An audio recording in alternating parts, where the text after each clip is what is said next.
It was billed as one of the most successful IPOs at the time. Beyond Meat, the best performing IPO so far this year, up 163% on day one. In a year that's already been chock full of IPOs, Beyond Meat is the fastest grower of all of them. This plant-based trend is real, it's here, there's real. So I'm definitely interested in this plant-based food. I think one of the things that sticks out to me is I'm not sure if it's particularly good yet.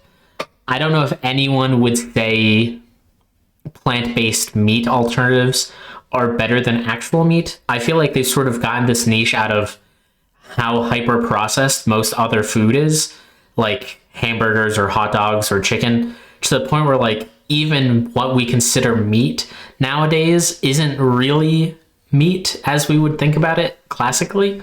And so we sort of ended up with this sort of meat, and then this sort of paved the way in my mind for plant-based meat to come in, which is like, well, if you're going to have something that sort of tastes like meat and is made out of meat-like things, then there's not too much of a stretch in my mind to say, well, what if we put something else that isn't meat to make a similar taste?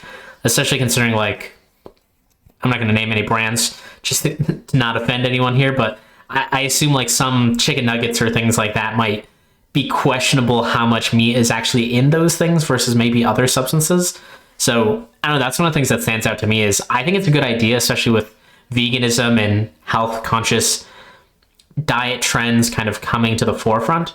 But I'm not sure if it's quite good enough for broad consumer appeal. I feel like it's sort of entering in this niche of if you want something that reminds you of meat but isn't really quite there, and not like an actual meat, but maybe something like fast food or something else that's pretty high processed that you could kind of satisfy that craving with it. But I still feel like it has quite a ways to go. Serious demand. Kind of smoky, has a nice consistency to it. meat-like? It's meaty. I really could sink my teeth into it. Yes or no? Would you eat it again? Yes, I would. Beyond Meat was off to a sizzling start when it made its IPO debut in 2019. Better tasting products by the company and others in the plant-based meat industry led to soaring stock prices and booming sales, while growing partnerships with restaurants and retailers generated greater acceptance among consumers. Everybody wanted a piece of them. Everybody wanted to tell the story, and that encouraged people to trial the products. Our goal is... Yeah, there was definitely a huge trend a couple years back of everybody hyping this up. I do think that individual asked the reasonable question of, would you eat it again? And I think it hits that bar. I think the more important question that I would be looking for is, would you choose it over actual meat? And I'm not sure if that answer is yes. To become a major global protein company, right? And so this is an important step in that direction. Yet, something changed over the last few years. Rather than continuing growth within the industry, declining sales, mounting layoffs, and shutter factories dominate headlines today. And Beyond Meat, once a leader in the sector, has seen its stock fall from a high of $239 in 2019. Wow. That's quite a bit. I have actually not been keeping track of this price, but I'm not super surprised myself. I think for folks who I know of who are vegetarian or vegan, you could just have alternatives. Like in my mind, I would probably rather have like a black bean burger than a Beyond Meat burger, just because at least it is the thing it's supposed to be, and like it tastes good, and you can make a bean burger taste good on its own instead of sort of trying to taste like something that it's never going to taste like and then like masking that with other things. So this isn't super surprising to me, and especially with these general timelines being around COVID and post-COVID, I would assume most people have been in the like live your best life phase post-COVID. So likely people were more worried about COVID impacting them, or like the various catastrophes that they had imagined during the pandemic versus having a burger. And so if anything, they were probably pushed to kind of live life to the maximum here and just go for the real meat in these scenarios, in my mind. So that's at least my 2 cents so far. To hovering just above $3 today. Consumers really found that plant-based meat alternatives fell distinctly short of what their expectations were for the category. This was made to be a major disruption of the food supply and a major threat to the beef industry. Yeah, I believe I saw one other type of coverage for Beyond Meat.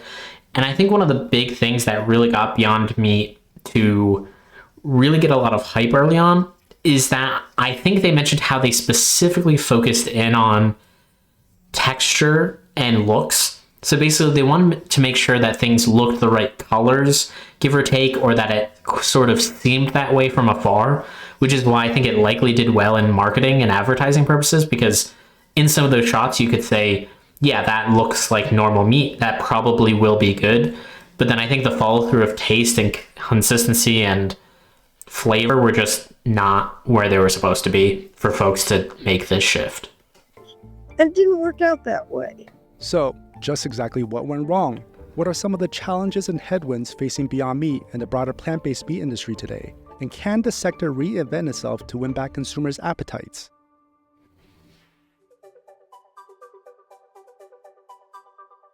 So the plant-based meat industry was historically very much about bean burgers, things that were very traditional. Going back to the 80s and 90s, the veggie burger was very big, products that appealed traditionally towards the vegan community.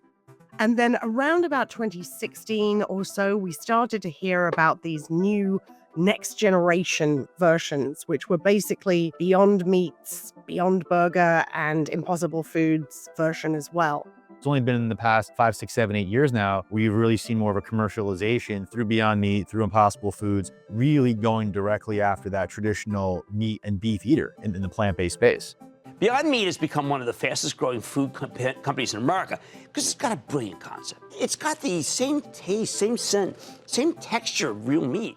Beyond Meat was a work in progress for a number of years, really perfecting the product itself through various iterations over the years, and going public when it did, it was really in the throes of some real significant exuberance in the overall IPO market, which drove the initial valuation. So this is just taking. I'm not sure if being put in the same category as Bitcoin really is a compliment or not. I'm not sure exactly what they mean by this. It's unclear whether they're a fan of Bitcoin or if they're just mentioning how hype can kind of overtake a product. Something that's been around for a really long time, and taking it one step further. For people who are trying to avoid meat but really want to eat meat, and this was something that they could do. Initially, these companies really benefited from. But agreed. I'm with what that last lady said. I think I'm intrigued by the idea of something like this, like a plant-based meat, just because of the general veganism trends. I think there has been some health concerns around red meat, broadly speaking. I think it was categorized as a potential carcinogen, or it's some type of classification now. That doesn't mean it's super dangerous. And they probably need to come up with a way of kind of highlighting the distinction between how carcinogenic a substance is versus whether it is or not. This does appeal to me, broadly speaking, but I would expect something to taste pretty good and for it to probably be cheaper. I think that's probably one of the issues that I also see with Beyond Meat. I think they've gone pretty well into the market because now I see it at regular grocery stores now. So they've clearly done a good job of marketing and getting themselves into the retail locations. But I still think you would need, if you're going to get a plant-based meal, you probably want that to be cheaper than normal meat because it should be cheaper to produce. And also, having something that's hyper-processed isn't necessarily better for you. If it's processed so much, it still might be better to just have like lightly processed meat over very processed vegetables that somehow look like meat, which could even be worse than other alternatives. I'm not even sure how much processing you would have to put into any type of plant for it to look like a burger. Being embraced by quick service restaurants. The excitement was that you could easily go into a quick service restaurant and try one of these products without the added burden of having to buy the products at the grocery store and go home and try to figure out how to cook them. Beyond Meat's successful IPO in 2019 aligned with the broader excitement around meat substitutes. Total dollar sales of the overall market reached $1.3 billion in 2020, a 46% increase from 2019. Much of the initial bullishness around the Beyond Meat investment case around the time of the IPO was the expectation that plant-based meat could achieve a similar market share in the meat market that plant-based beverages achieved in the cow's milk market. If plant-based meat turns out to be anything like plant-based milk, there'll be enough business to go around and the upside could be enormous. Back in the day, people really thought that the animal meat industry would be similarly disrupted. Unfortunately, over the past couple of years, the market has not grown as quickly as was baked into the IPO process, and that's where the stock has had some issues. In addition to Beyond Meat's tumbling stock price, which has seen more than a 90% drop from its all-time high, overall sales for the broader industry has also stagnated, experiencing 3 straight years of a decline since 2020.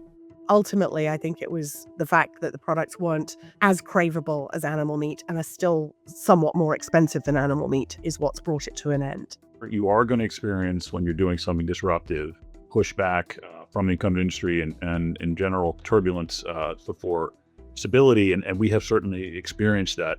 Compared to traditional meats, many plant-based alternatives cost more on a relative basis, which can deter consumers from making a switch to meatless options. Meat alternatives have a $4.20 per pound price gap compared to conventional meat, versus a 31 cents per pound price gap for dairy alternatives.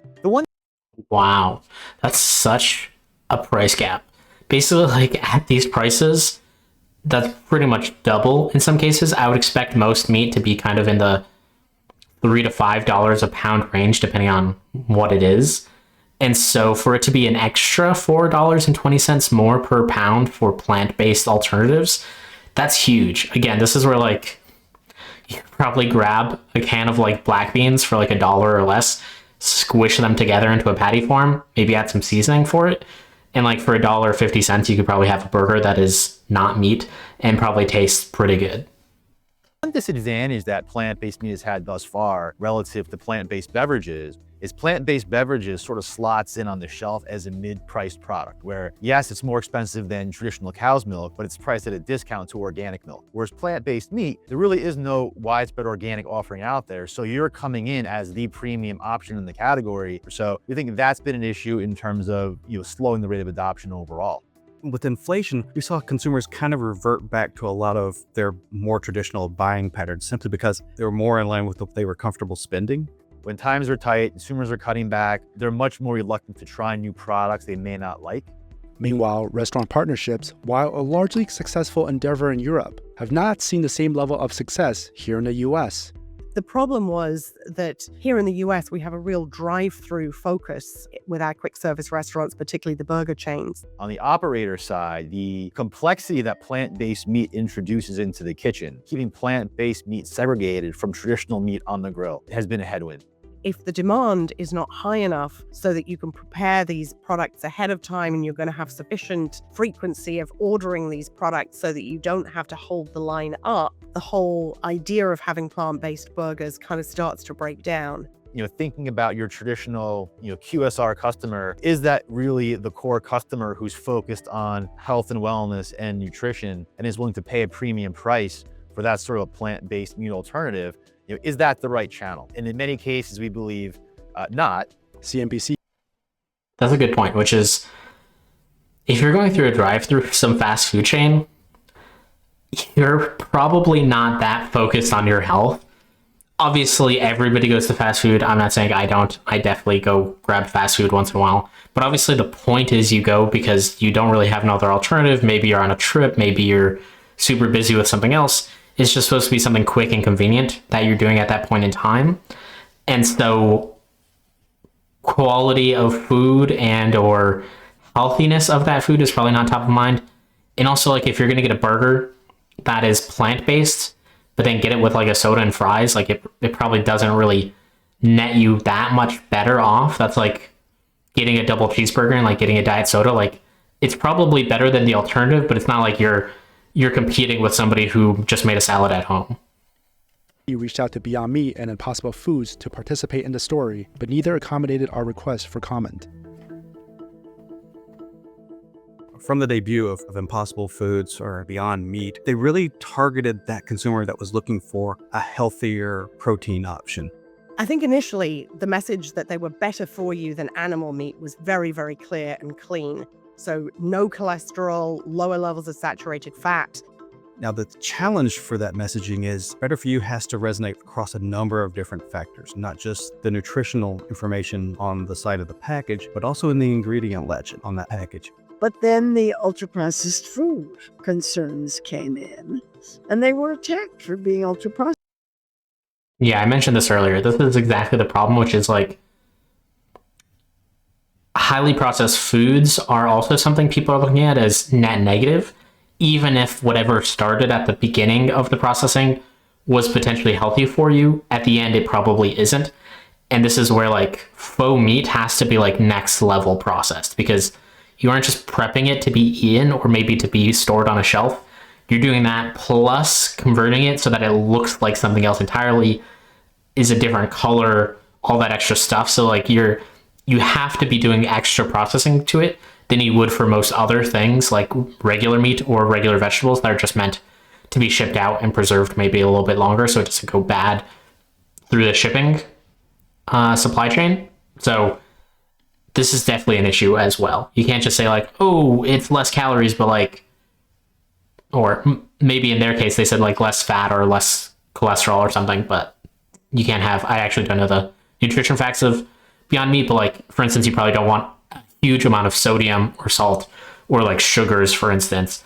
And so there's possibility that they have that in there or other unnatural ingredients that maybe people who I think of who want like vegan meals or want to go vegan are usually also the people who are against too much processing or unnatural substances.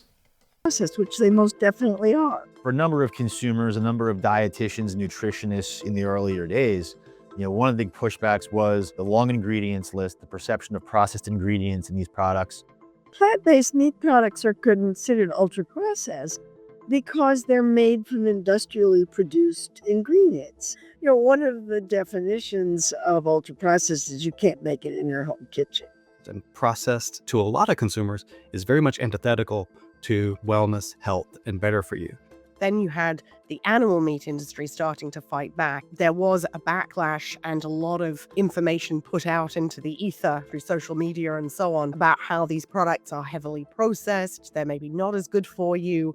We sustained, as a sort of first company through the door, a lot of pushback that was generated by the incumbent meat industry. And that narrative being out there took its toll over the last couple of years. This was a 5-year battle, like where when we went public, this misinformation started to come out, and it's a very strong campaign against plant-based meat. So it's gonna take a while for us to set the record straight. So I'm not sure whether this is false information or not. So for instance, I had mentioned how red meat was getting categorized as potentially carcinogenic. One of the things that they have on there as well is like smoking of meats or other processing. So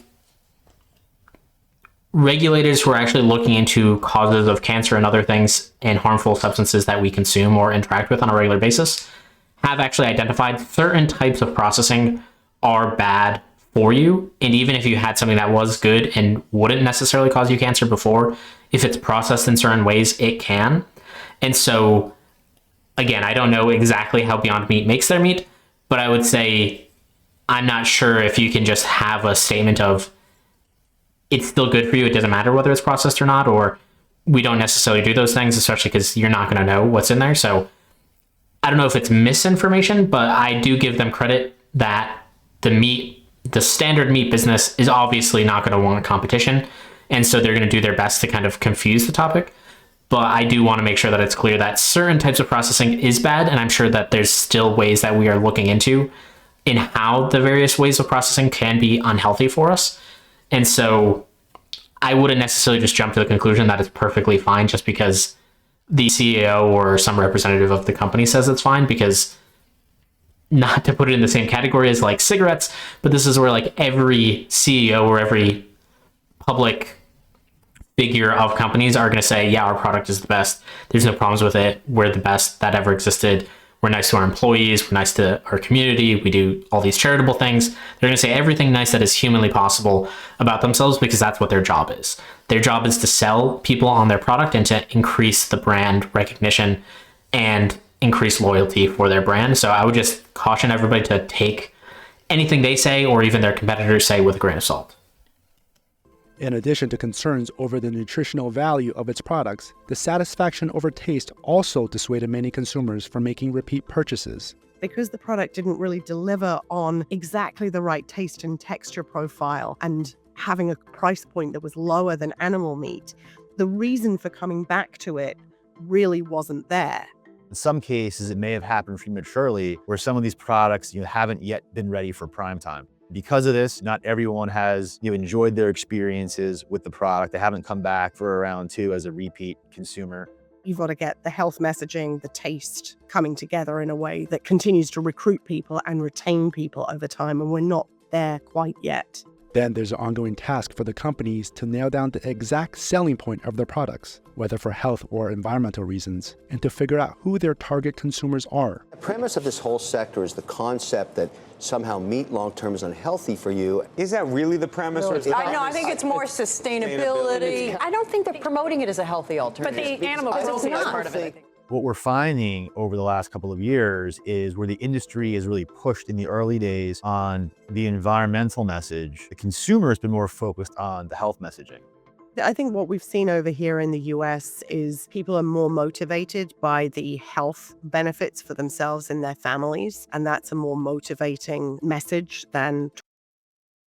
Totally agreed. Being an American, I can 100% agree. Talking to other Americans and what products work or not here, I think in the words of our President Trump, drill baby drill, I think is a motto that we have as a country.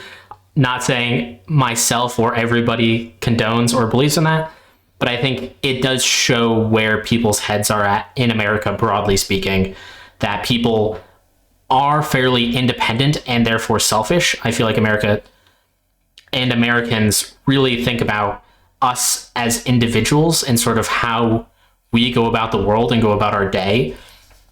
And so it can be a somewhat selfish outlook. And so environmental concerns are something that is rare. Certainly people do have that. We have organizations here, we have individuals who are pushing for it. But I would totally agree. I think if you told something was better for the environment, but it was going to cost them more, I'd probably say 8, maybe 9 times out of 10, that person is just going to go for the cheaper option if there's no other difference other than the environment. But this is where, as they mentioned, for health, I could see that going the other way. If you said something was healthier and it was just a bit more expensive, they might lean towards that healthier option, but it has to be within reason for that price. Talking about climate benefits. Right now, the bread and butter for the plant-based industry seems to be among its vegan and vegetarian consumers. That only comprises between 6 and 7% of the total US audience. Wow, that was actually interesting to see. I didn't know that these are such low percentages. Did they mention whether these are respective? So these are independent? I would assume that they're probably independent here, meaning that 10% of the total population is either vegetarian or vegan. I don't assume that they mean like 2/3 of vegetarians are vegan. I would assume that this means 6% of the total population is vegetarian, 4% of the total population is vegan. But 10% of the population is a decent amount, but obviously that's not a huge portion. It can't just be going after vegans. They're just vegetarians. That's not really where the growth is. So I think over time, the goal is still to pick up flexitarians and to really appeal to the broader population with something that truly is.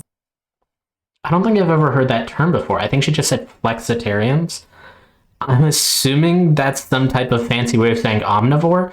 I'm not really sure what that is. I'll have to check that out. If any of you have heard this term before, feel free to post it down in the comments.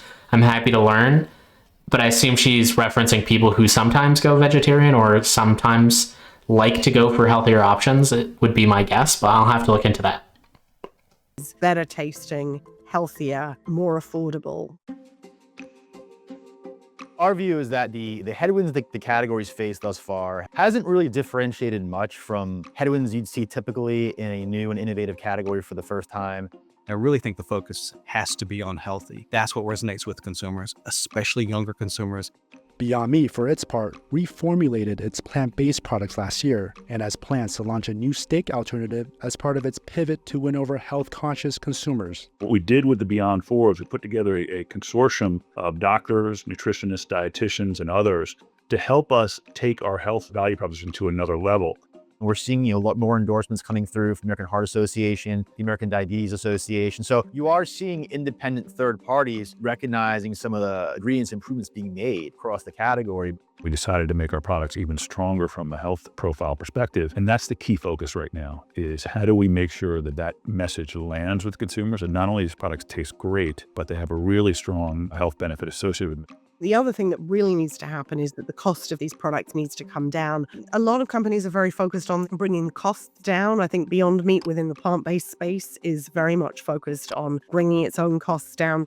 Over time, over the long run, the fundamentals and the economy within our production process will allow us to underprice meat. Because of the efficiency of our process, where you're taking the protein right from the plant versus running that plant through the animal to deliver that protein, we will underprice animal protein. There's a real nice long runway, we believe, of innovation in this category over time, whether it's new processing techniques that will give you a much better performance in terms of texture, mouthfeel. Those two things happen, real taste improvement, real cost reduction, so that they're more on par or even cheaper than animal meat products. I think that would kick. I agree with what they're saying here, but also if we take a step back, basically for a food-based product, what they're saying is if you make it healthier, tastier, and cheaper, people will probably be interested in buying it.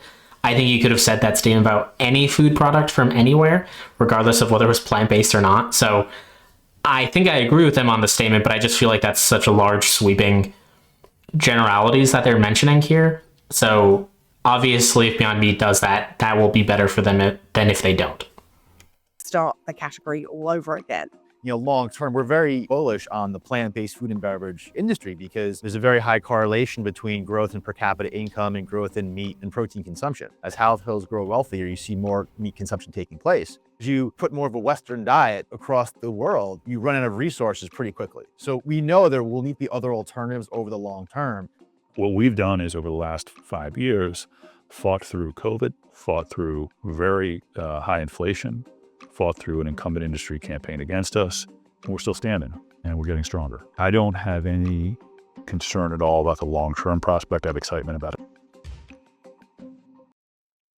Thank you for watching. If you've enjoyed what you've seen, please hit like or subscribe. I'll see you around.